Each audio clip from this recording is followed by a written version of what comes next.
Hello and welcome to the International Wine and Food Society's tasting series. As one of the world's oldest and most prestigious gastronomic societies, we are proud to offer our members a diverse selection of the very best wines from around the globe. We hope you enjoy this exclusive tasting, and be sure to visit our website where you can download the new member app, an app that gives you access to our annual vintage card, advice on wine and food pairings, information on upcoming festivals, and the ability to view all of our recent publications. Thank you and have a great tasting experience.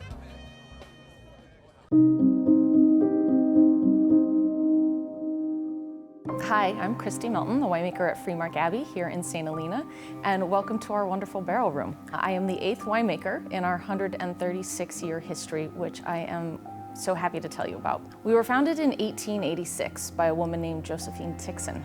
She and her husband had moved out from the East Coast and purchased 120 acres of vineyards. He unfortunately passed away, and she, in her grief with her 2 young children, decided to move forward to pursue their dreams. In the fall of 1886, she built a redwood barn on this site and crushed her first grapes. Now, as her children got older and showed no interest in the wine business, she decided to sell it to her most trusted friend and partner, her cellar foreman. He then sold it to Anton Forney in the late 1800s and built this beautiful stone building that we're in here. He and his family hand quarried every single rock from the local mountains nearby, and with a horse and cart brought them down here and built this place by hand. Now, at that time, we were called Lombarda Cellars, and if you come visit us here at the winery, in front of the winery, there's in the stone, it says Lombarda Cellars in homage to his home place of Lombardy, Italy. During the Prohibition times, the winery was shut down, but still owned by the Forney family, and Antonio's widow sold the winery in the early 1930s to 3 gentlemen. They put their names together to give us our modern-day name of Freemark Abbey. Their names were Charles Freeman, Mark Foster, and Albert, who went by the nickname Abbey, to give us Freemark Abbey. So no religious association, but we are so happy to still be here today bearing that name. Now, Albert made wine until his passing in the 1950s, and the winery went dark again. In 1967, 7 friends and business partners got together and bought the winery and brought it back to life. Some of those were Rutherford vineyard owners, others invested in other vineyards around the area, and worked together to start making wines of distinction and quality here in Napa Valley. Now, they were real pioneers. Abbey had already started the first tasting room on this site in Napa Valley, and then the partners decided to really be avant-garde. They knew that restaurants and consumers wanted wines that were properly cellared, but they didn't have the space or capital to do so. So they also started the very first wine library program, here where we sit today. They were making some single varietal wines, which wasn't super common at the time, and they made the second single vineyard wine from Napa Valley, our Cabernet Bauchet. It is one of our most prestigious wines, and we can't wait to share it with you someday.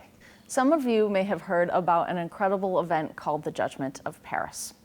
In 1976, a tasting was put on in Paris, which pitted French wineries against Americans. Now, it was hosted by Stephen Spurrier. He was a British wine store owner that really thought American wines were rising to the level of quality that needed to be noticed on the world stage. He got critics from France to sit in on this blind tasting where they tasted Cabernets and Chardonnays from France versus the US. Now, Freemark Abbey was the only American winery to have 2 wines, both a Chardonnay and a Cabernet, in the tasting. The tasting was written about by a prominent journalist and really set the world stage for California and American wines. The French judges placed American wines over French wines in both categories, and it really rocked their perception of what California wineries were capable of. That really set us on a path for worldwide recognition of the great quality of wines we knew we were already making here. So we're so honored to have been in that tasting. It really brought California wines to the forefront and set us on the path where we are today. Now, as we move forward, Ted Edwards became the winemaker in the early 1980s and continued up until 2020 when I took over. We are now owned by Jackson family, and we have wonderful vineyards to source from and make wine in a classic, timeless way. Now, how do we achieve that? First, we pick out exceptional vineyard sites. What we do is farm each site in harmony with nature around it. Sustainability is of super importance to us, whether it's organic, biodynamic, low intervention farming methods. Instead of spraying herbicides, we have the cutest sheep that come and graze our cover crops in the spring and into the summer to help us avoid tilling, plowing, and using herbicides of any sort. We also have a winery that is solar powered. We use reclaimed water, and we have car charging stations for all of our guests if they drive electric cars here to the property. So we put all of this together to bring you a more sustainable, environmentally focused product. Vineyards are of paramount importance in winemaking. The saying around here goes, you can't make great wine without great grapes. And we are so fortunate to have some of the best vineyard sites in Napa Valley. We make 3 single vineyard Cabernets, the first of which was Cabernet Bauchet, the Cabernet Sauvignon grown at Bauchet Vineyard. And we started making this wine in the early 1970s. It was the second single vineyard wine in all of California.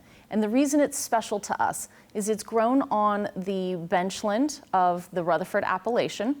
It's got gravelly, loose soil with a high water table. So the vines thrive in the spring and summer, and then it gives it warmth up here.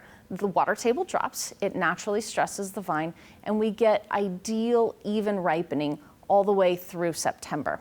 These wines are fresh, vibrant, with integrated tannin structure. Now, Sycamore is just 1.2 miles south, still in the Rutherford Appellation, but closer to the base of the Mayacamas Mountains. The soil there is less vigorous, it has less water holding capacity, so that gives us berries that are much smaller and much more intense in tannin and color. As these vines ripen, the intense small berries ripen a few weeks later than Bauchet, and that gives us some darker fruit characters, a lot of savory, dried herb and spice, and that Rutherford dust character that comes from the soil in the tannins. And our newest single vineyard site, which is near and dear to my heart, is called Colina. It's in the heart of the Oakville Appellation, right on Highway 29, across the street from Tokelon Vineyard. Now, this produces similarly very small berries. We have very little water there, and the soil is real low in vigor. So low yields, which makes intense, beautiful black fruit, pomegranate, some blackberry characters, a ton of baking spice, and very fine-grained tannins. Those are our single vineyard sites, but we also have some beautiful vineyards throughout Napa Valley. We've got a site up in Calistoga that gives us really bright red fruit characters and very soft, supple textures.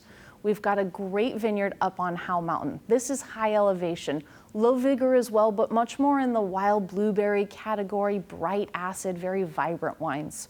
And we harvest each block at its peak ripeness. We bring those wines into the winery. We ferment them as the individuals they are. They get a little bit of cold soak in the beginning, a classic fermentation, and a little bit of extended maceration on the skins to give us all that texture and vibrancy. We barrel age most of our wines in all French oak and blend them so that they are unique expressions of their terroir and grape variety. We source from all over Napa Valley, and all of these exceptional vineyard sites allow us to create the wines of quality and distinction that we love to share with you. If you find yourself in Napa Valley, we'd love to host you here at the winery. Come see this historic stone building that was built by hand in the late 1800s, or enjoy a glass of wine on a couch in our really warm, cozy barrel room. We host a variety of tastings here. We've got some Appellation Cabernet focuses. We've got a beautiful diversity in our program, from whites to reds and single vineyards, and we have something that's really exceptional and near and dear to my heart.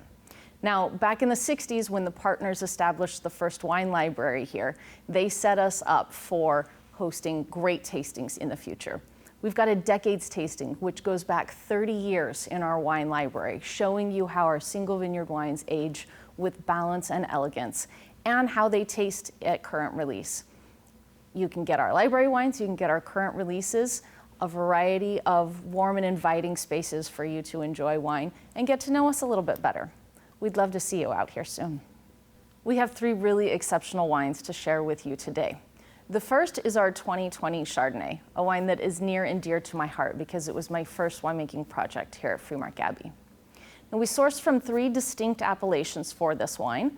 First in Carneros, down by the San Francisco Bay, tons of marine influence, coastal fog, gives us great citrus and fresh apple characteristics. Our second appellation is Coombsville. It's off to the eastern side of the city of Napa. It provides us with a bit more of that brioche, pineapple upside down cake, a little bit of butter creaminess to the texture. And our third appellation is a high elevation site up in the mountains outside of Angwin on Howe Mountain. Now this fruit is exceptional. It's bright, it's vibrant, it's got tropical guava, peach characteristics to it. We barrel age the wine for about 9 months in 40% new oak and do a partial malolactic fermentation.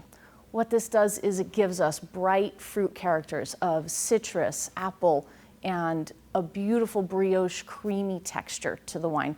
Vibrant, creamy, and classic all at once. Our second wine is the 2019 Merlot.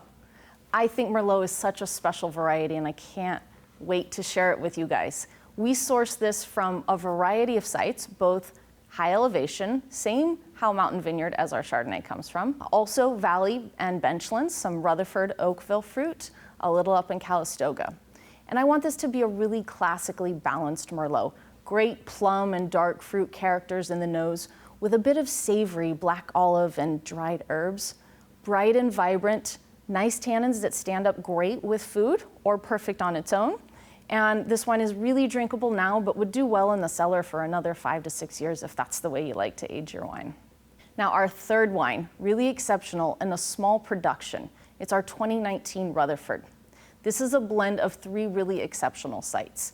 The Bochet and Sycamore Vineyards in Rutherford, which we make single vineyard wines from, as well as a third site called Red Barn. Now these are on the benchlands and the valley floor of Rutherford. And perhaps you've heard of the Rutherford dust. That is our beautiful soil character that ends up giving this really great dusty tannin character to the wines that really show through the special terroir that we've got there. Now Bochet gives us black cherry, bright fruit characters. Sycamore, a little of that darker fruit, a little mountain herbs. And then Red Barn gives us this really exotic kind of boysenberry character with baking spice and really well integrated tannins. I love this wine with a steak, grilled mushrooms, anything you want to throw on the grill or slow roasted meats. Also great on its own if that's how you like to enjoy your wine. I'm so glad Barry's there to share these with you, and I hope you enjoy them as much as we enjoyed making them for you.